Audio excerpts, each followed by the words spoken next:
मुगल राजाओं की महानता की कई कहानियां आपने सुनी होंगी, लेकिन मुगलों को घुटने टेकने पर मजबूर करने वाले इस वीर योद्धा की कहानी शायद ही आपने सुनी होगी। एक अद्वितीय योद्धा जो मुगलों की विशाल सेना के सामने पर्वत बन के खड़ा हुआ। मुगलों को उसने अपने दृढ़ निश्चय, राजनीतिक सूझबूझ और अतुल्य पराक्रम से न केवल अपनी मातृभूमि से खदेड़ा, बल्कि ये संदेश भी दिया कि जो भी असम की ओर अपनी बुरी नजर डालेगा, उसका कलेजा काट के उसके हाथ में थमा दिया जाएगा। मुगल आक्रांताओं से लोहा लेने वाले इस वीर योद्धा का नाम था लचित बोरफुकन। भारत माँ के ऐसे महान वीर सपूत की वजह से मुगलों ने 17 बार कोशिश करने के बाद भी महान अहोम साम्राज्य अपराजित और अजेय रहा।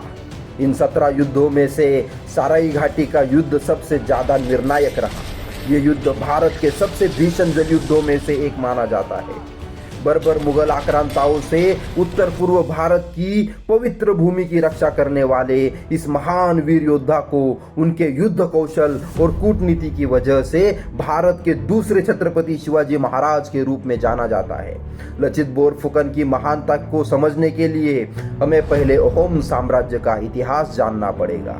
अहोम राजा मूलतः म्यांमार से थे और वो 1228 में असम में आकर बसे थे। वो असम की संस्कृति और सभ्यता में घुल मिल गए थे। असम में उन्होंने ताई अहोम वंश का शासन स्थापित किया। इस राजवंश ने सदियों तक खिलजी, तुगलक, लोदी और बंगाल के सुल्तानों के आक्रमण सहे और असम की रक्षा की। 1615 से लेकर 1682 तक मुगल असम पर आक्रमण पे आक्रमण करते रहे, पर उन्हें पूरे असम पर कभी भी जीत हासिल नहीं हुई। जहांगीर की कई कोशिशों के बाद भी अहोम साम्राज्य मजबूत बना रहा। फिर 1658 में औरंगजेब मुगल बादशाह बना और 1661 में उसने अपने 2 प्रमुख सेनापतियों मीर जुमला और दिलेर खान को पहले बंगाल और फिर असम पर आक्रमण करने के लिए भेजा। अहोम साम्राज्य की शक्ति और शौर्य, जिसके बल पर उस साम्राज्य ने इतने लंबे समय तक सारे आक्रमणकारियों का सफलतापूर्ण सामना किया था, वो भी अब मुगलों के जोरदार हमलों से कमजोर होने लगे थे। मुगल सेनापति मीर जुमला और दिलेर खान द्वारा किए गए इस हमले में अहोम साम्राज्य पराजित हो गया। अहोम के राजा जयध्वज को इस युद्ध में पीछे हटना पड़ा और उन्होंने पूर्वोत्तर का बड़ा हिस्सा इस युद्ध में गंवा दिया। इतना ही नहीं, उनको मुगल साम्राज्य के साथ एक अपमानजनक संधि पर हस्ताक्षर करने पड़े, जिसके अंतर्गत उन्हें न केवल धन, भूमि और किले देने पड़े, बल्कि अपनी 6 साल की छोटी सी मासूम सी लड़की को मुगल हरम में भेजना पड़ा।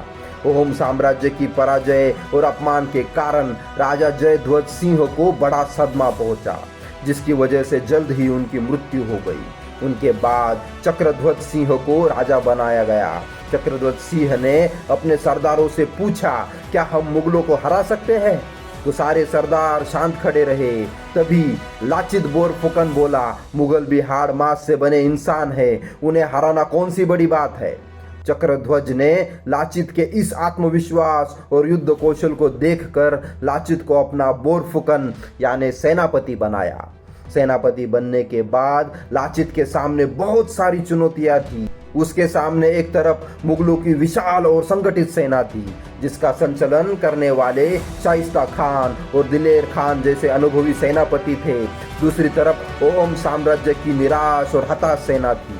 लाचित को अपनी सेना का मनोबल बढ़ाना था। अगले 4 वर्षों तक लाचित बोरफुकन ने अपना पूरा ध्यान अहोम सेना के संगठन और अस्त्रों शस्त्रों को इकट्ठा करने में लगाया।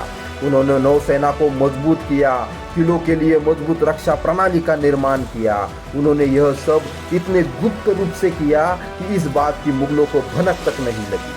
लाचित मुगलों के साथ दोस्ती का दिखावा करते रहे और उचित समय आने का इंतजार करते रहे। तभी औरंगजेब द्वारा 1668 में गुवाहाटी के फौजदार राशिद खान को बदलकर फिरोज खान को नियुक्त किया गया। फिरोज खान बड़ा ही अय्याश किस्म का व्यक्ति था। उसने अहोम राजा चक्रध्वज को असमी लड़कियों को अय्याशी के लिए अपने पास भेजने का आदेश दिया। इससे असमी लोगों में मुगलों के खिलाफ गुस्सा भड़का। यही तो लाचित को चाहिए था। उसने सैनिकों में जोश भरना शुरू किया। मुगलों के प्रति आक्रोश की भावना चिंगारी का काम कर गई। लाचित ने लोगों के इस जोश और आक्रोश का सही प्रयोग करते हुए उसी समय गुवाहाटी के किले को मुगलों से आज़ाद करने का निर्णय लिया। लाचित ने जासूसों की बड़ी टोली बनाई और उन्हें दिल्ली से गुवाहाटी तक फैला दिया। उन्होंने मुगलों की सेना की हर छोटी बड़ी हरकत पर बारीक नजर रखना शुरू किया। लाचित की सेना द्वारा घेराबंदी करने के बाद भी महीनों तक गुवाहाटी के किले को स्वतंत्र नहीं कराया जा सका। गुवाहाटी को आज़ाद करने के लिए इटाकुली का किला जीतना जरूरी था। फिर क्या था, लाचित बोरफुकन ने दूसरी योजना बनाई, जिसके अनुसार 10-12 सिपाहियों को रात के अंधेरे का फायदा उठाते हुए चुपके से किले में भेज दिया और मुगल सेना की तोपों में पानी डाल दिया और गोला बारूद को भिगोकर बर्बाद कर दिया। अगली सुबह लाचित ने किले पर जोरदार आक्रमण किया और बिना तोप खाने के मुगल अपाहिज हो गए और लाचित ने किले को आसानी से जीत लिया। औरंगजेब को जब इस बात का पता चला तब वह गुस्से से तिलमिला उठा। उसने मिर्जा राजे जयसिंह के बेटे राम सिंह को 80,000 की विशाल सेना के साथ ओहम पर आक्रमण करने के लिए भेजा, जिसमें 30,000 पैदल सैनिक, 15,000 तीरंदाज, 18,000 तुर्की घुड़सवार, 5,000 बंदूकधारी और कई स्थानीय टोलियां शामिल थी। साथ में 1,000 तोहफे और हाथी घोड़े लाव लश्कर शामिल था। इधर लचित बोरफुकन के पास 14 से 15,000 की सेना थी।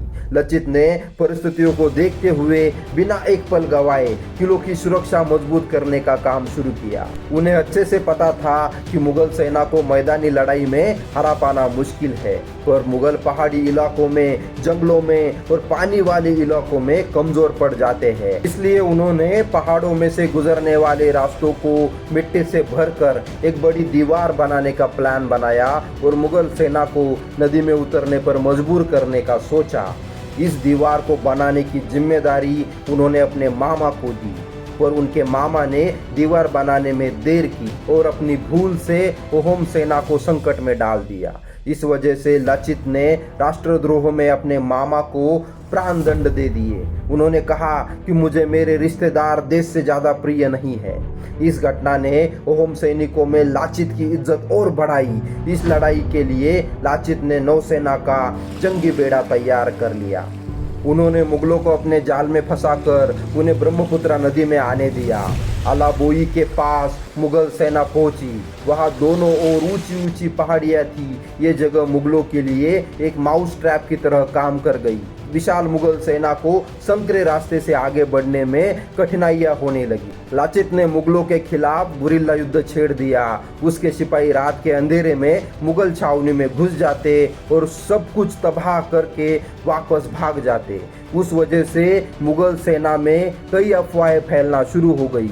मुगलों को लगा कि ओहम सेना के पास भूतों और राक्षसों की शक्तियां हैं। लाचित को इस बात का पता चलने पर उसने अपने सैनिकों को भूतों के वेश में भेजना शुरू कर दिया। राजा राम सिंह ने परेशान होकर लचित को मैदान में युद्ध करने की चुनौती दी, पर लचित पर इसका कोई असर नहीं हुआ। फिर राम सिंह ने एक चाल खेली। उसने ओहम के जासूसों के हाथ में एक चिट्ठी पकड़वा दी। उस चिट्ठी में लिखा था कि लचित को राम सिंह ने 1 लाख रुपए की घूस दी है और युद्ध को टालते रहने का आदेश दिया है। ये चिट्ठी ओहम के राजा के पास पहुंची। ओहम के राजा ने लचित को युद्ध टालने की वजह पूछी। लचित ने कहा कि हम सीधे युद्ध में इतनी विशाल सेना को नहीं हरा पाएंगे। मुझे युद्ध की तैयारी करने के लिए कुछ और समय चाहिए। लेकिन राजा चक्रध्वज सिंह ने आवेश में आकर मैदानी युद्ध का आदेश दे दिया। उस मैदानी युद्ध में ओहम सेना की भयानक हार हुई और लचित को इस युद्ध में हजारों सैनिकों के प्राणों की आहुति देनी पड़ी। मुगलों को सक्सेस तो मिली, पर वो गुवाहाटी को नहीं जीत पाए। दुर्भाग्य से 1670 में राजा चक्रध्वज का देहांत हो गया और उदयादित्य नए राजा बने। 1671 के आरंभ में राम सिंह को अपने गुप्तचरों से पता चला कि अंदुरा बल्ली के किनारे पर रक्षा इंतजामों को भेदा जा सकता है और गुवाहाटी को फिर से हासिल किया जा सकता है। उसने उस अवसर का फायदा उठाने के उद्देश्य से मुगल नौसेना को तैयार किया। उसके पास 40 विशाल युद्ध जहाज थे जो 16 तोपों और छोटी नौकाओं को ले जाने में सक्षम थे। दुर्भाग्यवश लाचित इस समय इतने बीमार थे कि उनका चलना फिरना भी मुश्किल हो गया था। 1671 के मार्च महीने में सराई घाट का युद्ध आरंभ हुआ। भारतवर्ष के इतिहास में यह पहला महत्वपूर्ण युद्ध था जो पूर्णतः नदी में लड़ा गया था। इस युद्ध में ब्रह्मपुत्रा नदी में एक ओर कामाख्या मंदिर, दूसरी ओर अश्वक्लांता का विष्णु मंदिर और तीसरी ओर इटाकुली किले की दीवारें थी। ब्रह्मपुत्रा में उस दिन भीषण युद्ध हुआ था। युद्ध के शुरुआत में अहोम सेना की हार होने लगी थी। इस युद्ध में अहोम सेना का मनोबल टूटने लगा था। सैनिकों को निराश होकर, हताश होकर युद्ध से लौटते हुए देख लाचित बोरफुकन उठकर खड़े हुए और अपने साथ 7 नौकाएं और कुछ सैनिकों को लेकर मुगलों से लड़ने के लिए निकल पड़े। बीमार लाचित बोरफुकन को सैनिकों ने रोका और उनको कहा कि आप इस अवस्था में युद्ध में ना जाए। तब लाचित बोरफुकन ने कहा कि मुझे मेरी मातृभूमि के लिए लड़ना है। मुझे राजा ने जो जिम्मेदारी दी है वो मैं पूर्ण किए बिना युद्ध भूमि से पीछे नहीं हटूंगा। जाओ महाराज से कह दो कि लाचित मरते समय तक युद्ध भूमि में लड़ा और वो वहीं पर ढेर हो गया। राजा को कह दो कि मैंने अपना वचन पूर्ण किया। और राजा से यह भी कह देना कि लाचित बोरफुकन युद्ध भूमि से भागा नहीं। ये बात सुनकर अहोम सैनिकों में फिर से जोश पैदा हुआ और वो वापस मुड़े।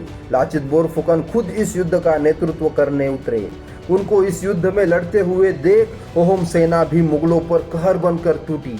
इस निर्णायक युद्ध में अहोम सेना ने महान योद्धा लाचित बोरफुकन के नेतृत्व में वर्षों के युद्ध अभ्यास से प्राप्त युद्ध कौशल का अद्भुत प्रदर्शन किया।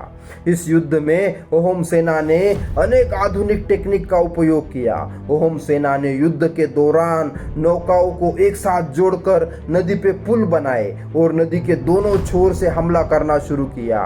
उन्होंने छोटे छोटे किले बनाए। अहोम की सेना ने बच्चारिना नामक छोटी छोटी नावों से बिजली की रफ्तार से तीव्र और घातक हमले शुरू किए।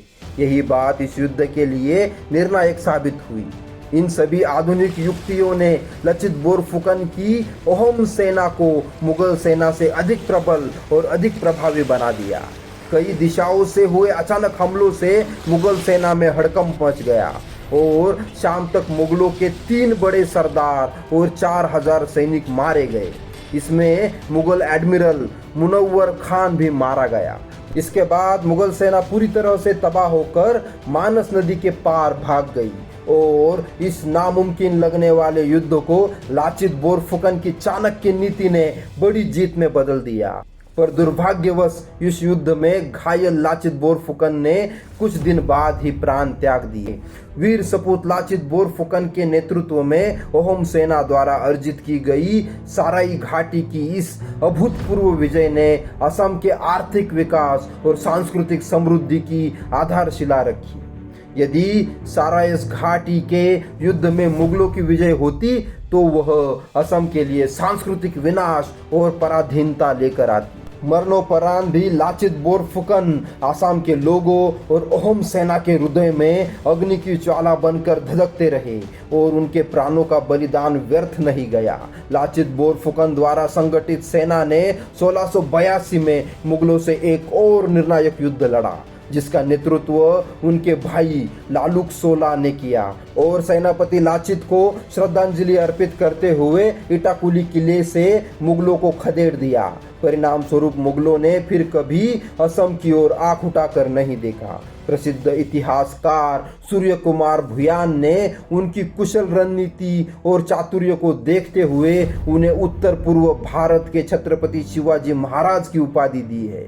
लाचित बोरफुकन ने उत्तर पूर्व भारत में वही हिंदवी स्वराज्य की ज्वाला जलाई जो मुगल आक्रांताओं के विरुद्ध पश्चिम भारत में छत्रपति शिवाजी महाराज ने जलाई थी। इसीलिए आज भी असम में 24 नवंबर को लाचित दिवस मनाया जाता है और उनके साहस को याद किया जाता है। ऐसे आदर्श और प्रेरक सेना नायक की स्मृति को सम्मान देने के लिए एनडीए के सर्वश्रेष्ठ कैडेट को लाचित बोरफुकन स्वर्ण पदक से सम्मानित किया जाता है।